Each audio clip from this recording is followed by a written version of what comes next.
Lalaking gitulis og mipusil sa usa ka supervisor sa Happy Mart Colon napusilan patay sa mga pulis. Duha ang patay sa managlahing lugar sa Mandawi ug Konsolasyon. 40 ka police units gipadadan og supwena sa Commission on Human Rights. PNP Region 7 wa pay nadawat nga lista sa mga drug protectors ni Kerwin Espinosa.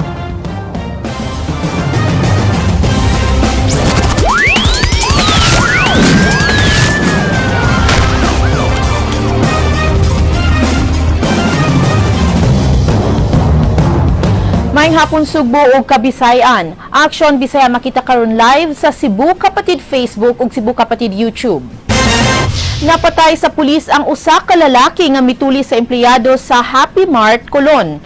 Samtang samaran ang empleyado nga iyang gipusil. Kini giaksyonan ni Nino Libona. Nakuhaan pa kini og kalibre 38 nga revolver diha sa iyang hawak ang usa ka lalaki nga mituli sa supervisor sa Happy Mart Colon nga iyang gipusil. Ang tulisan napusilan sa mga pulis dihang paingon na kining musibat sakay sa iyang motorsiklo pasado alas 8 kagabi sa dalan Colon Dakbayan sa Sugbo.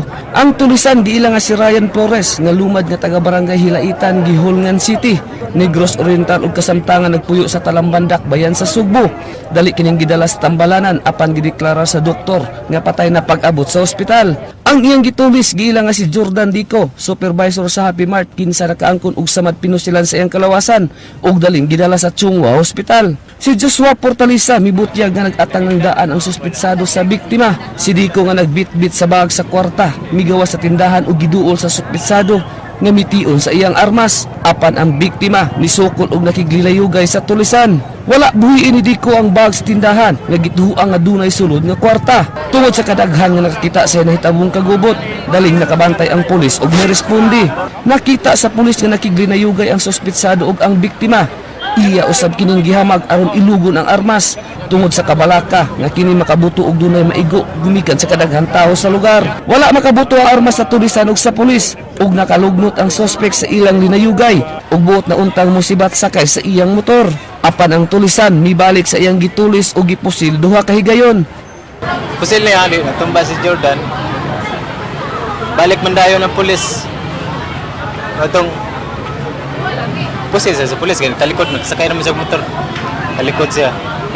Matod pa sa nakakita nga sirinan nga usa ka tinun-an, paingon ang musibat ang suspetsado nga sakay sa iyang motorsiklo ug suway gipahunong sa pulis.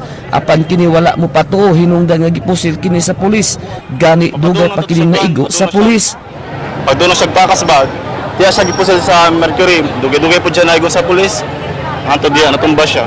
CP1 Gilbert Kabahar sa RPSB 7 ug CPO3 Awing Tabayag sa Police Station 2 paingon na sa unta nga moduty dihang ilang naagian og nabantayan nga dunay gipusil. Hinungdan nga sila mirespondi. Si Kabahar nagpaila pa nga pulis apan siya gitiunan hinungdan nga iya kining giunan sa pagpusil. Dugang pa niya nisukol og nakigpinusilay pa sa iya ang tulisan. Oh, buto yun! Igi tulis, kanang uwas kinang tulis, buto yun! Ipusil to. Pusil dito. Pulis, so, dito na pagtion. Pagtion niya, at lisod naman kayo di na kumubaos. Natural maginas pulis nga kuanta, iminit man natukin ang buhi. So, ni bawas ko, igo, siya. Pag igo niya, pinupanan na mo, bawas siya. Moto, pag action na nakukuhan, sus, nadyaman, moto okay, pero nakuhan ko, nakarelot ko balik, nakapdamag itag full of 20. Moto mo gito real na tabo. Moto pag atras na ako, naigo na ang buwan, naigo na ang katong biktima. Nakuha sa crime scene ang 5 ka basyo sa wala pa matino nga kalibre sa armas, 38 nga revolver ug motorsiklo nga iya sa suspetsado. Alang sa Aksyon Bisaya, Nino Libuna, News 5. Gipasidunggan ang pulis nga miresponde sa alarma sa nahitubong pagpanuli sa Dalan Colon. Si Police Officer Gilbert Kabahar makadawat og medalye gikan sa Regional Police Office. Ang Pangulo sa Regional Public Safety Battalion, Senior Superintendent Arnel Amor Libed, mipadayag nga ang gihimo ni Kabahar nakahatag og dakong dungog sa ilang organisasyon. Matud ni Police Regional Director Noli Talino, pasidunggan nila ang mga pulis na mirisgo sa kinabuhi bisan og off-duty kini. Dugang pa ni Talino, sumbanan sa kapulisan ang gihimo ni Kabahar. Tatapang at masigasig nating mga pulis. Gawan ko na nga ng report at bibigyan natin ng award yung pulis dahil doon sa kagalingan niya at kadakilaan doon sa pag-resolve. Usa ka empleyado sa munisipyo sa lungsod sa Konsolasyon gipusil patay sa wa pa mailhi nga tawo. Kinigiaksyon na ni Leslie Vistil. Nagpasag-pasadalan kining mga kabhang sa bala nga kalibre 45 human gipaulanan og bala ang trabahante sa munisipyo sa lungsod sa Konsolasyon nga si Antonio Gutierrez. Matud pa sa nakakita, mihunong dinhi kilid sa simbahan ang biktima nga nagsakay sa iyang motorsiklo aron mulabang paingon sa munisipyo. Kalit lang siya nga giduol sa kalalaki o gibuko-buko pagpusil. Dugang pasasaksi, human natumba ang biktima, giduol pa kini sa mamumuno o gitawasan og pusil hangtod nga nahurot ang bala siyang armas. Human sa pagpamusil, mibalik og sakay ang mamumuno o mipadagan sa motorsiklo paingon sa norte nga bahin. Doon pag siya, doon, pang. Napag-urot man na, sige, ganap, pikit. Klik-klik na lang ba? Pagkuhan, sakay na lang sa motor. Dito, pag-urot ng mga ito. Daling gidala sa Eversley Hospital ang biktima, apa nabugtuan kini siyang kinabuhi.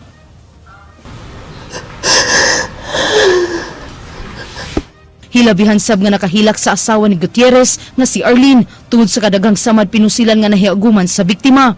Matud pa ni Arlene, wa siya nasayrang kontra sa biktima ug wa sab kini misumbong kaniya nga aduna kini kalalis o kontra. Gawas lang sa kanhi katrabaho ni ini sa traffic office sa lungsod sa Konsolasyon, diin giinitan siya sa iyang labaw.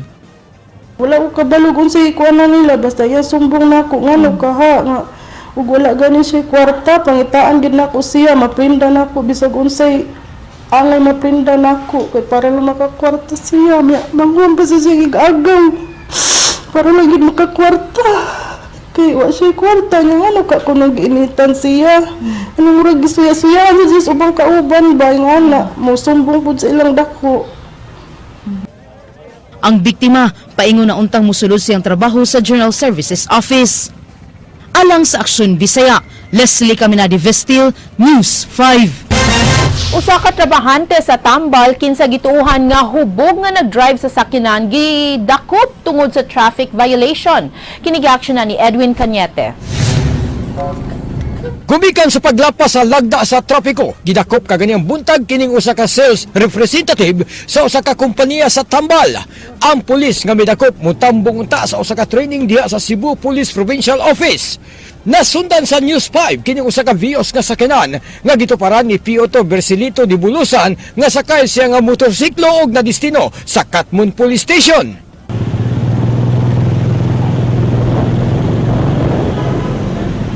Gikan sa Gorordo Avenue paingon na diha sa may Mango Avenue, ang pulis mi para sa auto aron pahunungon sa daplin. Sa dihang mi parada na ang auto nga gimaniho ni Carlo Castillo. Dali kayo nag-ili sa iyang t-shirt si Castillo sulod sa auto.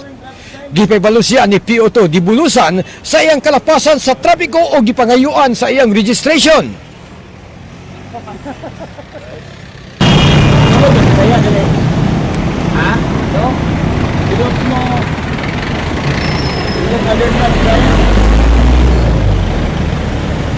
Where's your registration of your car? Iya kining gipabalo nga gibaliwala nini ang traffic sign. Didn't you ignore the stoplight? Unang nang nagtuo si Di Bulusan nga giatake si Castillo sa kasing-kasing gumikan kay wa kini mo padagan sa sakinan dihang go na ang traffic light o gipadagan lang dihang red light na. Ako nakita nga nagguna ang ilang side, wa pagyapon siya nigo. So kung nahuna nga nagila giatake sa ba? Giatake mo gyud akong first instinct. Nagdumili sa pagtubag usab si Castillo sa diyang gisuwayan siya sa pagpangutana. Okay lang. Okay lang sa iyo. Okay lang. Sige, intervene siya. Di tapos na, tapos na siya na. Okay na yun, sir. Okay na. Okay na sa iyo. No problem. Sama yung miabot ang mga tinugyanan sa Cebu City Traffic Office kinsa nagtuo nga hubog og nakatulog si Castillo samtang nagmaniho sa iyang sakyanan. Nakita usab nga guba na ang duha ka side mirror sa iyang sakyanan. Alang sa Aksyon Bisaya, Ed Cañete, News 5. Usa patay ug duha na dakpan sa usa ka anti-illegal drug operation sa kapulisan sa Dakbayan sa Mandaue. Ang usa nga subject sa ilang buy-bus operation nakaikyas dihang nahitabo ang pinusilay. Kinigiaksyon na ni Leslie Vestil. Dinhi niining tunga-tunga nga bahin sa Kakahuyan na diskubrihan ang usa ka payag nga mo'y gipuy-an sa mag-live-in nga namaligya og shabu. Ang kapulisan sa Mandawi City Police Office, City Intelligence Branch, Special Weapons and Tactics ug Kabangkalan Police mipahigayon sa buy-bust operation batok ang Crescenciano Heyrana alias Bao ug Jacqueline Bacus. Alas 4 sa kadlawon kaganiha, gisugdan ang operasyon sa may Upper Tawason, Barangay Tawason. Matud pa sa hepe sa Kanduman Police, Chief Inspector Aldrin Villacampa, mipahigayon sila og buy-bust operation sa maong dapit. Dihang nagtunulay na sa shabu si Bao ang buyer sa pulis, gigunitan sa pulis si Bao apan milugnot. Ang iyang kauban nga si alias Am-Am nga diha sa sulod migawas ug nagdala og shotgun, hinungdan nga napusilan ug napatay kini sa pulis. Samtang hitabo ang pagpamusil, si Bao dali sab nga nakasibat. Ipasud sa nako ang usa nako ka buser buyer. Mo to dire nagpinalitay sila ni kuandayon mi suludayon mi. Mo to nakakuan niya na nagkomosyon na sila. Wa na mo makuan nga si Bao. Pagkuan na mo mi open din na ang kuan nga nakita na mo kanang namatay nagunit og shotgun ang sumbuan diri gid sa amo. Mo to naunang gid dayon sa among kauban. Mo to si Bao wa mi nakakuan kay nagkomosyon na diri si Bao dito na sa ikyas na nga to sa libon. Matud pa ni Villacampa, ang mamalit og shabu mubira ni ining green nga PC nga mubagting ang lata nga anaa sa tungoy ni ini isip kontrasinyas nga adunay tawo o pulis nga pasulod silang payag. Dugang pa ni Villacampa, ni surrender na sa kapulisan si Bao ug ang iyang ka-live-in apan padayon kini nga namaligya og shabu. Ikanang iyang kuan ay signal nga kung mopalit ka imo ra ning anaon ang kuan mo tingog na dayon ni siya, it means nga naay mo palit. Or the other way around, Mutingo kung naay pulis o morid. Nya naay area diri nga daghang kay suyupanan diri sa iyang lugar og dito sa gawas. Ang di gawron niya kaila ato niya pasuyupon sa gawas ang iyang mga kaila diri og naa di area nga suyupanan pud. Diya. Lisod kay nga area ba nga wa ta ka kuan nya ingon ani di. Samtang si Bargamento Venaventura nadakpan diyang paingon unta mo biya gikan sa pagpalit og shabu. Siya nasugatan sa kapulisan nga paingon mo operate kang Bao. Matod pa ni Venaventura, gisugo lang siya sa pagpalit og drogas. Nagpalit ra ka dito? Para unsa man to? Personal use? Isuguro ko to. Ha? Isuguro ko to.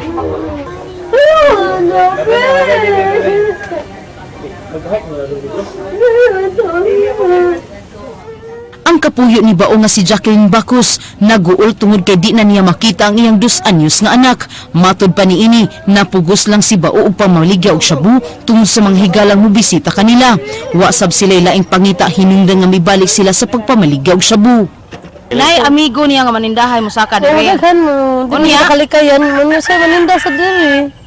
Unya, si Bao. Usay ka wala, man diri amigo gani. So maninda sa si Bao. Magkontagaan siya, hindi rin makuan siya. May baligasan niya para bugas. Unya nganong mo kuan nganong ni surrender naman ta mo nganong balik. Mao lagi na kung kakuanan mo na. Wala mo badlunga. Ay, mismo siya nadlo kung pero may laing choice na. Sige, wala mo. Nakadungo mo ang balita nga na hanggang pamatay. Ay, bawal, hadlo ko. Ang kapitan sa Tawason nga si Jun Arcilia nagkanayon nga nakabantay na siya nga adunay illegal nga kalihukan sa mong dapit. Gani nakadakop siya 4 ka tawo nga gikan nagsuyop sa gidili nga drogas.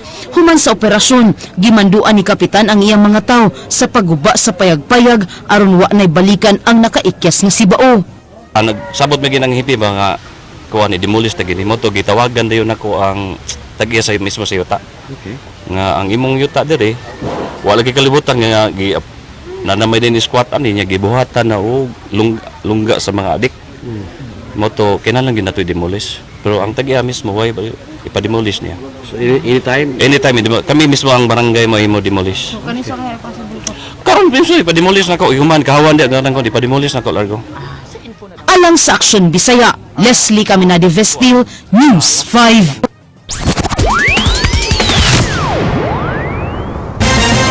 Mukabat na sa 40 ka mga police units ang gipadadaan og sabina sa Commission on Human Rights 7 tungod sa extrajudicial killings nga nahitabo karon.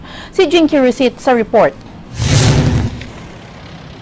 Sa monitoring sa Commission on Human Rights 7, miabot na sa 172 ka mga tao ang biktima sa summary killing sa Dakbayan, sukad milingkod ang bagong administrasyon. Tungod ini, gisugpi na sa maong buhatan ang 40 ka mga police units nga naglakip sa homicide section, Cebu City Police Stations, Toledo City, Carcar, Lapu-Lapu, Mandaue ug bisan ang buhatan sa PIDEA ug ang ubang police regional units. Gikinahanglan nila ang resulta sa police investigation aron masugdan na nila ang pagtuon sa mga kaso. Giangkon sa CHR, maglisod sila sa pag-imbestigar sa tanang nahitabo nga patay kay upatra ang ilang investigador sa tibuok rehiyon. Busa, kinahanglan nilang i-priority ang kadtong dunay mga testigo ug lig-on ug ebidensya. Yes, it is a challenging work, no? Considering una atong manpower, sunod ka ng kalisod yun aning mga cases karon, labi na nga nagdaghan ang mga unidentified assailants. It's very hard for us. Ning bag-o lang giingon nagtinguha ang International Criminal Court nga sila nay mo imbestigar sa summary killings. Personal nga panlantaw ni Villarino, sayo pa kaayo aron himuon nila kini. Saying that the current administration should be given time before international organizations will take over. Kay it will be a slap on the Filipino government kung doon na laing agency nga mo imbestigar, no? Gipasalig sa CHR nga patas sila sa ilang investigasyon. Gani, usa sa ilang gilihok karon ang kamatayon ni PO2 Ryan Casiban.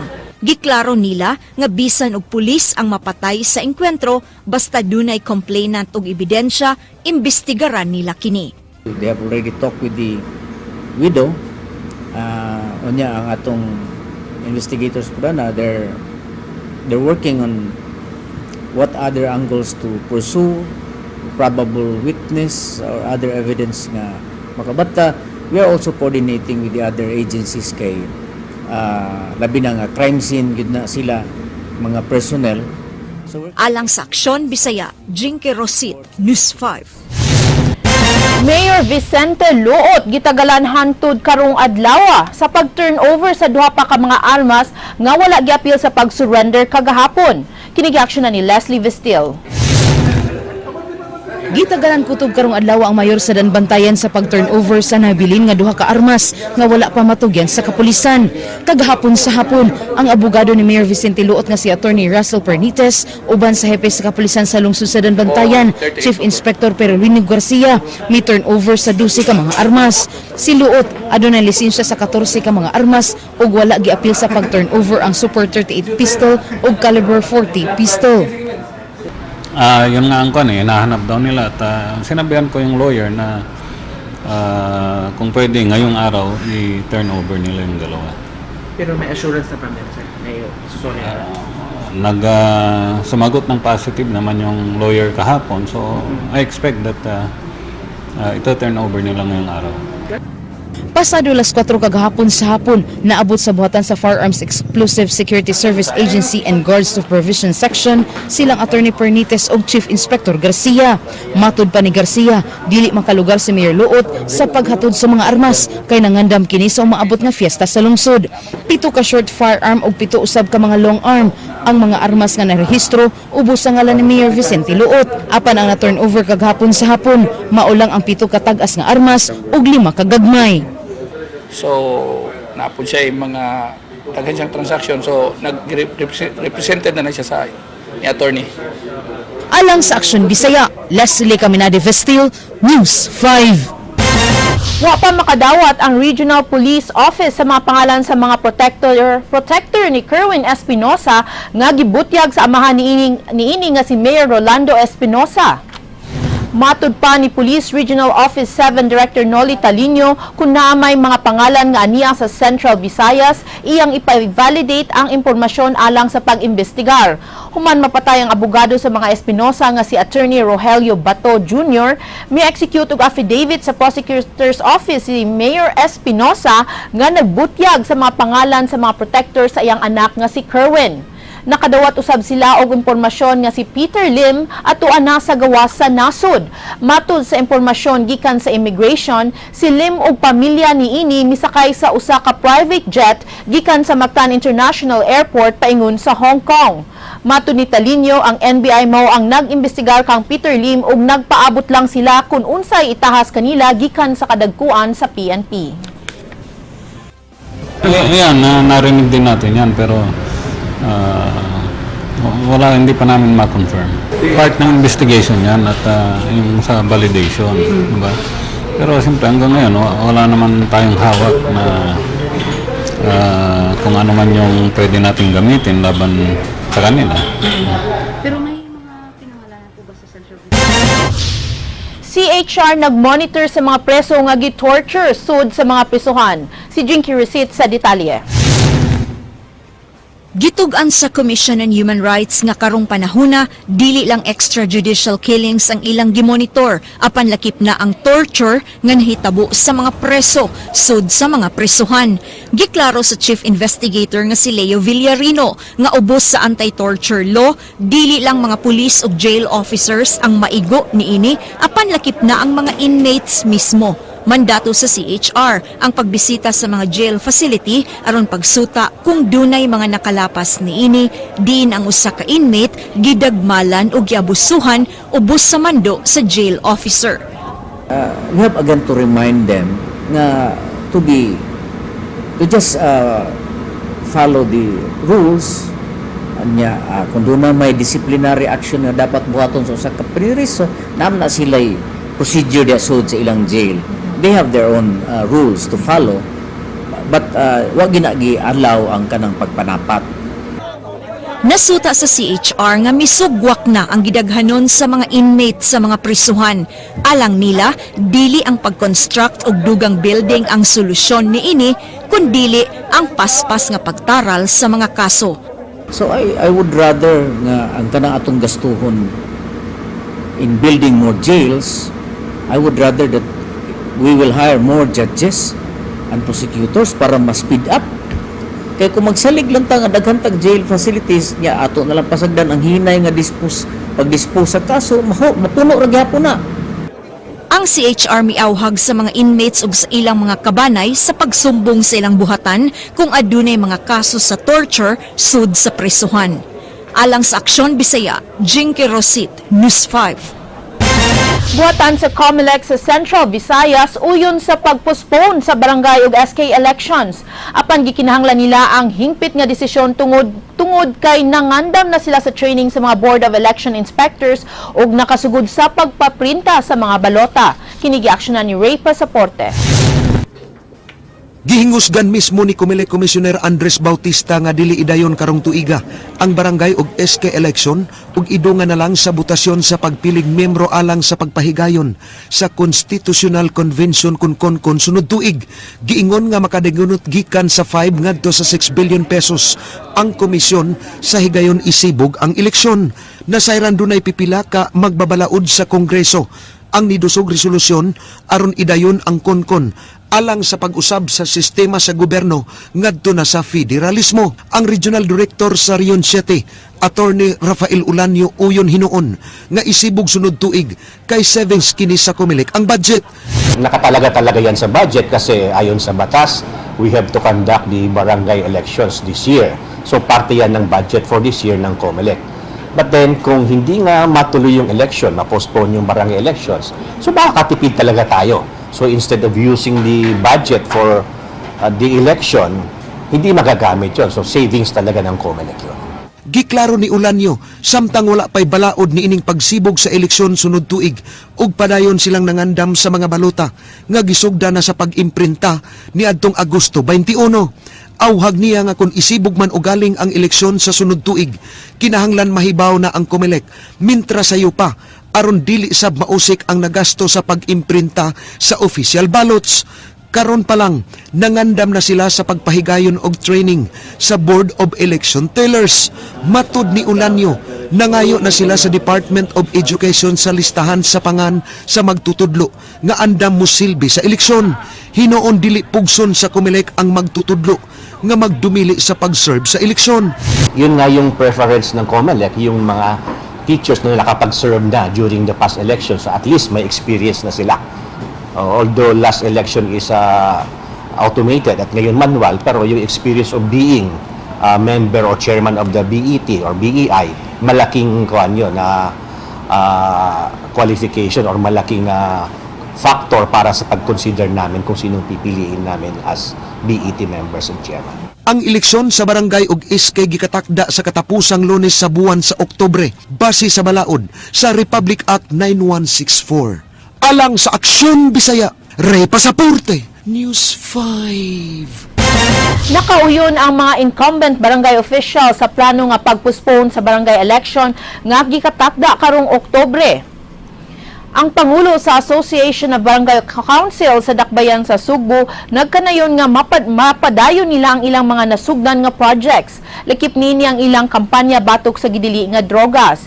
Si Council Felix Safra nagkanayon nga andam na unta ang ilang mga line-up sa mga kandidato sa barangay elections. Apan matud niya daghang barangay kapitan ang nalipay.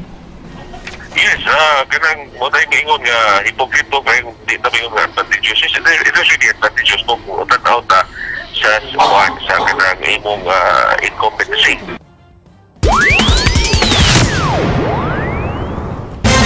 Nagkasabot na ang Bureau of Fire Protection 7 ug ang CCMC sa patas nga paggamit nila sa lugar karon nga nagkasturya na ang bagong director sa kabomberohan ug ang deputy mayor sa health sa syudad. Si Jinky Risid sa detalye. Taod-taod na nga nag-star dinhi sa BFP Regional Office Building ang mga pasyente ug staff sa Cebu City Medical Center hangtod nga misangpot sa gamay nga wa pagkasinabtanay kaniadto. Apan kaganiha, nahimong hapsay ang talan-awon dihang personal nga nagkahimamat ang bagong regional director sa BFP ug si Councilor Mary Ann de los Santos nga mo'y gitudlong deputy mayor for health sa syudad. Una nilang nasabutan ang pagpagamit sa CCMC sa ubang kwarto nila ngadto sa BFP aron di na sila maghuot sa usak kalawak. Wa say problema ang CCMC kung i-pull out nila ang container vans nga nagsilbing parmasya at tubangan sa BFP building.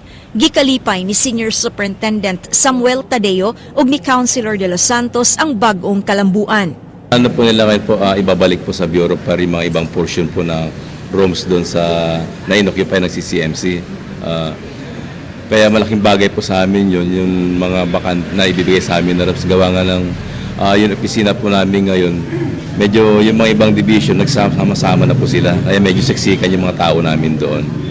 Regional office po yan, kaya kailangan medyo maluwag din po yung opisina po. I can sense that there is a very strong partnership with the city government and the Bureau of Fire and Penology. So, we're at the bottom line is we're doing the same services to the constituency. So, instead of fighting, let's cooperate and collaborate. Extend a hand of cooperation and collaboration. Giklaro ni De Los Santos kang Tadeo nga temporaryo lang ang maong sitwasyon samtang nagpadayon pa ang construction sa bagong CCMC building. Gimando na niya sa hospital administrator ang pag-assess sa lugar aron mapangitaan og paagi ang hangyo sa BFP. Wa na sab magduha-duha ang BFP sa paghangyo sa konsehal kung posibleng lakip nga mahatagan og allowance ang mga BFP personnel sa rehiyon kansang trabaho anaa sa syudad. Mato de Los Santos, tun-an nila kini ug iya sab ipaabot ngadto ni Mayor Tomas Osmeña ang maong hangyo. Kung mosugot ang mayor, posibleng malakip kini sa 2017 budget. Considering the mayor that he will listen to the plight of everyone, well, I do not see any reason if it is reasonable enough and it is justifiable to heed to the request of BFP. Hopefully ma'am, pero may ano naman po si Konsyala po na sana po mabigyan po kami ng allowance po. Alang sa Aksyon Bisaya, Jinky Rosit, News 5.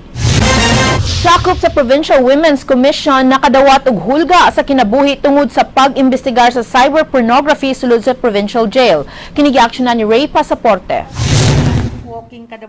Giklaro ni Vice Gobernador Agnes Magpali nga dili siya maoy nakadawat og hulga sa kinabuhi kundili ang iyang sakop sa Provincial Women's Commission.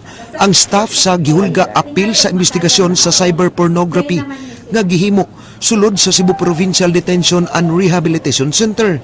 Matud ni Magpali, human nila na diskubrihan ug nabulgar ang padayong pagnegosyo sa cyberpornography sa langyaw ug babae taga Cordova. Niduol kaniya ang iyang sakop sa PWC ug nagpahibaw sa nadawat ining hulga pinaagi sa text message. I did not want to make an issue out of that because it was not sent to me, but it was sent to somebody nga akong nga involved sa among investigation sa CPDRC. Pero asa na nako kay tagaig importansya kay tingog doon na siya lain nga kuan. But since you asked about it, ninganhigit siya nako nga doon na sila nadawat. Nagdumili pagbutyag si Magpali sa pangan sa babay tungod usab sa seguridad niini. Ang maong babay mao'y usa sa nagtabang ug naghatag sa mga impormasyon nga nagpadayon ang negosyo sa langyaw ug babaeng piniriso. I said to be careful nganong dili. I think she can take care of herself. Nadiskubrihan ang nagpadayong negosyo sa cyber pornography dihang si Marco Tural ug Romeo Manansala pa ang nagdumala sa provincial jail. Wala pa'y gidudahan ang vice-gobernador kung gikan sa gawas usulod sa bilangguan ang nanghulga. Gawas sa cyber pornography, nabulgar usab ang padayong negosyo sa Cebu, pagpaabang sa conjugal rooms nga walay resibo. Sa kadaghang anomalya sa jail facility, giklaro sa vice-gobernador nga ang ilang giimbestigar maura ang cyber pornography. Matud ni Magpali, padayon nilang gimonitor ang bilangguan kung nagpadayon gihapon ang pagpasulod og cellphone. Human nagpadalag suwat kaniya ang konsol sa Germany nga nagpadayon ang kontakay sa langyang piniriso ug igsuon niini nga naa sa Germany. After the first raid, katong gipakuha na bitaw ang iyang laptop o iyang cellphone. After that, but before the katong another raid nga Greyhound, no? Nasuwat na usad si Consul nako nga they again from Germany he was able to call his brother. Mutong niingon na sad si Consul nga please check tingalig na apay laing phone. Kay ang date nga nintawag siya dito. In fact, ang content sa iyang message ang brother nga I am now back in solitary confinement. My life is in danger, something like that.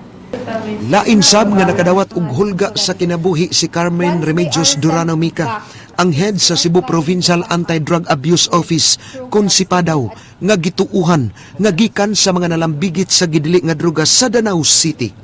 Alang sa Aksyon Bisaya, Ray Pasaporte, News 5. Usa ka pon mireklamo batok sa iyang mga kauban sa usa ka realty company ug buot mobawi sa kapin 360 million pesos. Kini giaksyonan ni Leslie Vistil. Midangop sa News 5 ang usa ka Japanese national kinsa mireklamo nga giunay og ilad sa laing Japanese nga namini og Pinay. Si Musashi Nagashima nagpatabang sa News 5 aron mudangop sa kapulisan. Matud pa ni Nagashima, nagkaila silang Asahiko Yara kinsa ng hambog nga daghan siya koneksyon sa Pilipinas tungod sa iyang asawa nga si Sofia. Human mahaylo sa diskarte ni Yara, si Nagashima mi-invest og di mo minus 80 milyones pesos sa plano nga tukuron nga usa ka retirement home sa Cavite, Bohol ug Cebu. Apan dihang ilang gisusi ang luna nga giyong gipalit ni Yara nga tukuron sa retirement home. Ilang nasuta nga kabahin di ay kini sa himuon nga New Cavite Expressway. Samtang sa Bohol, natingala si Nagashima dihang ilang nasayran nga 20 hectares lang sa luna ang napalit sa magtiayong Yara. Din ang gitug-an kaniya 30 hectares ug nakahatag na siya og kwarta niini. Dinhi sa Sugbo siya mireklamo nga gikawat ang iyang dokumento sa presidente sa Ayaka Realty Development, iyang giila nga si Reno Banawa. Ang mga importante nga mga dokumento, mga title, nakuha sa among opisina. Wala na sa among opisina tanan. Ang mga director, ang mga shareholder, wala gihibalo, pero wala gipahibalo, pero ang presidente sa company mo pagay nagsiuna nga ipagawas ang tanan nga dokumento. Buot ni Nagashima nga iuli ang nakawat nga mga dokumento ug kwarta nga diha sulod sa vote. Gibana ba na mokabat sa 360 million ang nakuha sa magtiayong Yara ni Banawa ug sa laing kauban nga giila sa ngalang usa ka Marlon Sarmiento. Ang company manggod na ay mga investor na ay mga customer nga nagsalig sa company unya naninguha na lang ang company nga mabalik ang pagsalig in spite sa kining pagkahipadua. Giubanan usab sa news team ang grupo ni Nagashima sa buhatan ni PRO7 Regional Director Noli Talinio aron ipaabot ang maong reklamo. Matud pa ni Talinio, ilang ipaimbestigar ang maong insidente. Pinapacheck ko na kay Arcel. Involved 300 million? Hindi ko pa nakita yung complaint nila. Pero ang kwanton is malaking amount ng pera. Gitahasan sa pag-imbestigar ang Regional Investigation and Detective Management Division. Matud pa ni Superintendent Henry Binyas, ilang susihon ang mga pangalan nga gireklamo aron maimbestigar. Ipa-ocular inspection na to o invite na to aning concern nga individual ba para mapangutana po na to kung unsa po lang iyang reason ba. Pagbabawa na to yung side po. Unsa jud ini hitabo to, sir? Ang kuha na to, tong 15, nag-adto ni kunong kaning akusahan nila. Tapos, bali, gihulga ang mga empleyado nila, then gikuha ang bolt. Alang sa Aksyon Bisaya, Leslie Caminadi Vestil, News 5. Nagplano ang Provincial Sports Commission sa pag-realign sa ilang budget alang sa rehabilitation sa mga drug addict. Makigalayon sila sa Cebu Provincial Anti-Drug Abuse Office alang sa hiniusa nga rehabilitation program. Ang Sports Commission mo provide sa mga sport facilities alang sa maong programa. Hingusgan sa Provincial Sports Commission ang ilang programa nga makatabang sa rehabilitation sa mga ni-surrender nga drug addict o pusher sa probinsya sa Sugbo. Karong tuiga, 5,000 pesos na lang ang nahabilin sa ilang budget gikan sa 25 milyones pesos. Plano ni magpale mga isilag 39 milyones pesos nga budget sunod tuig. Will match the needs of that specific municipality. Kaya lain-lain man ang needs per municipality. There are municipalities na dagko ang population, na ay mga municipalities na and cities na develop ang ilang sports facilities pero kuwang sila og sports equipment. Naasay ubang municipalities na wa gyud sports facilities and then wa pa gyud sports equipment. So that's what we are trying to do. We are actually trying to make an inventory of the status of the sports equipment, sports facilities of each municipality.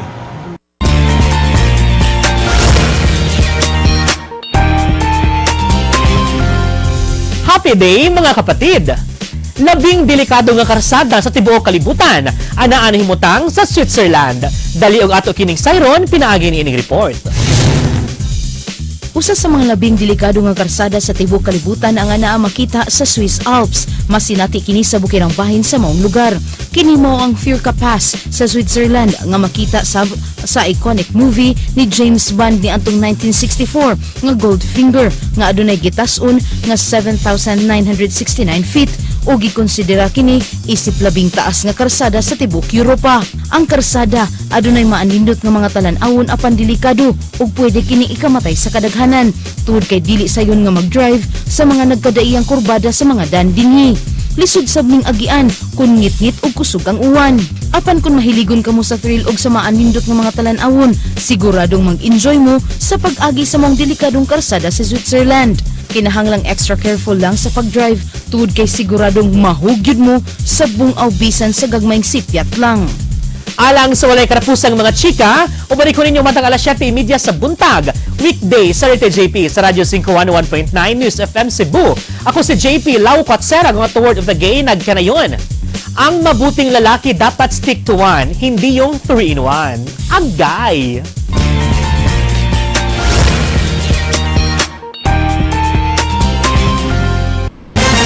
And before we end the newscast, we'd like to greet a happy 52nd birthday ni Cebu Governor Hilario Junjun Davite.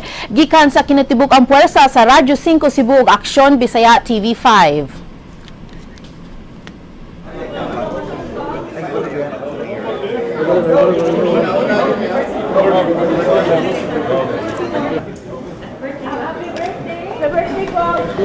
Ug kadto ang mga balita sa Aksyon Bisaya. Ako si Georgia Herrera. Mga balita nga pundasyon sa ligdong opinyon ug konkretong solusyon.